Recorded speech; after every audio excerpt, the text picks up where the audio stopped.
I'm not going to go into what the Lord revealed unto me that night, that things was getting intense. So stuff like that. But the Lord did spoke to me that night when I went to the back to the mountain to camp out to get to sleep. But I'm trying to keep the video short as possible because right now it's over 12 minutes long. But anyway, so after that incident, another incident took place that I was walking to another park, and it was like between 4 to 5 o'clock that evening.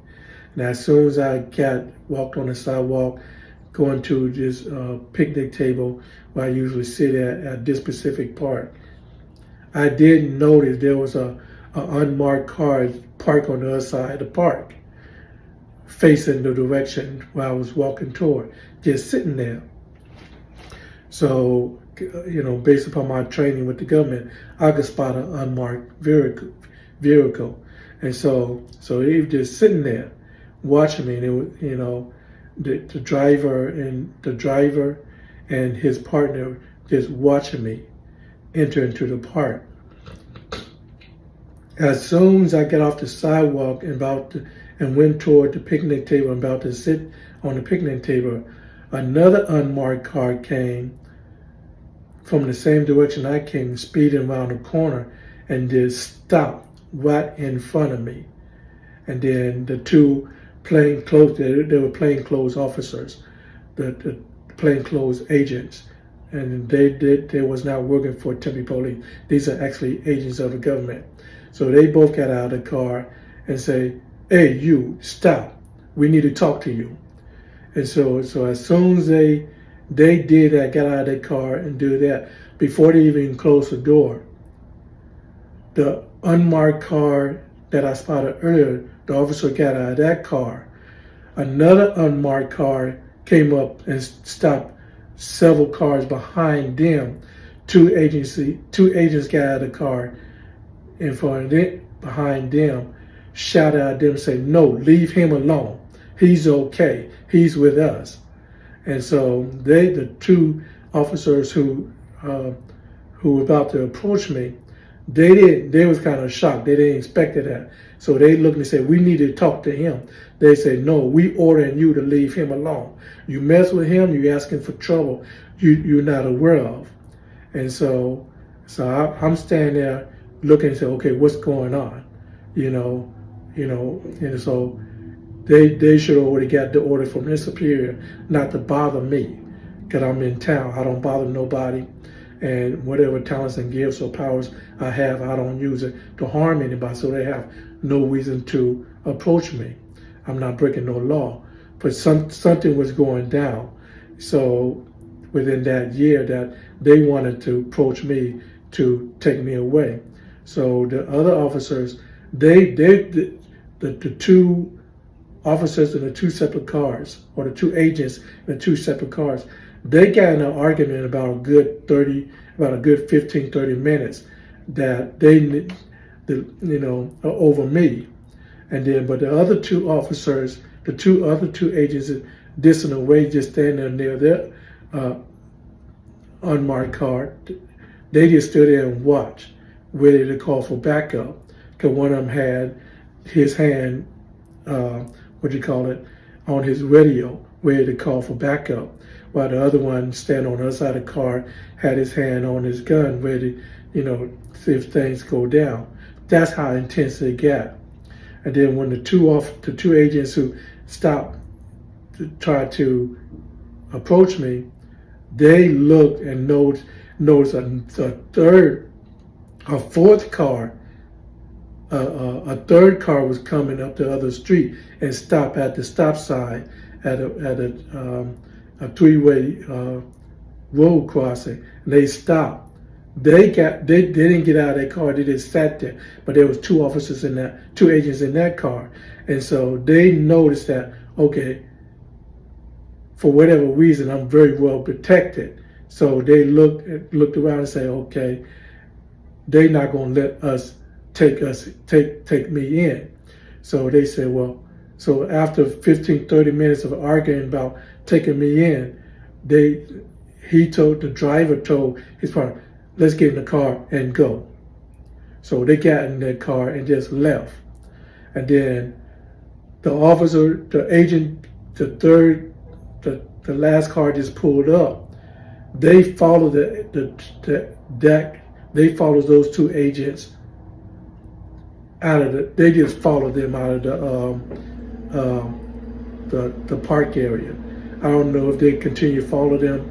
I don't know, but I know they just followed them to make sure that they would not bother me. And then the other two agency, they nodded. They just stood there, nodded, signaling to me everything was okay. They got back in their car and they went to follow the other two cars. And then the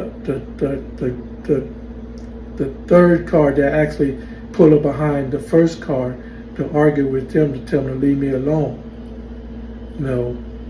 They asked me, Mr. Andrew Williams, are you okay? So they knew my name.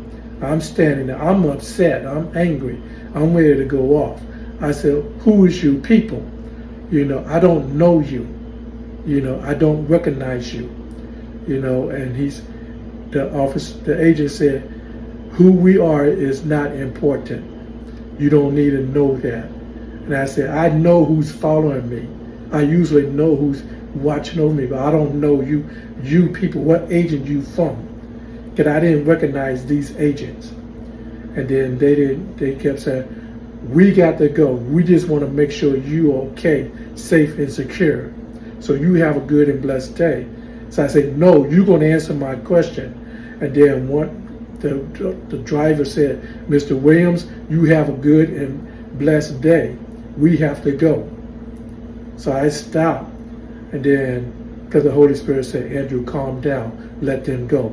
Don't make this scene worse. So I stopped. That's the voice of the Lord speaking unto me, whispered in my ear. So I stopped obeying the voice. I stopped just to obey the voice to let them go.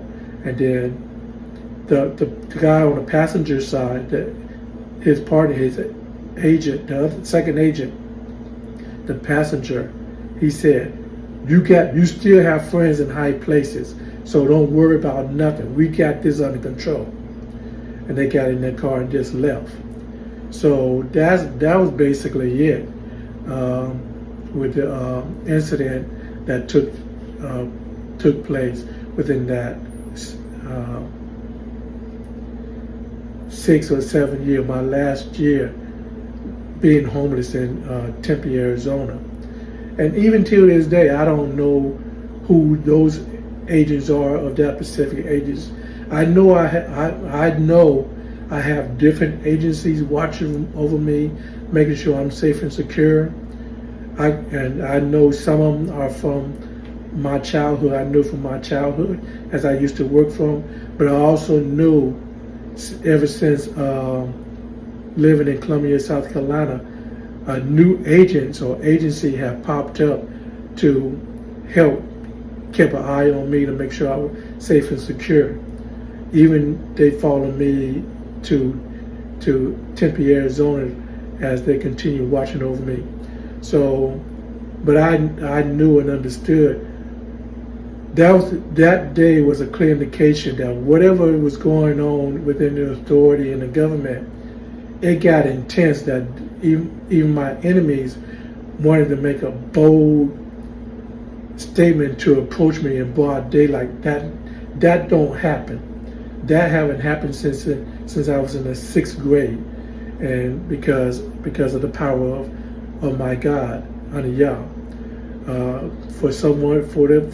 For whatever reason, they attempted to make a bold attack right there in broad public where people could see. And there was people at the park looking at all this.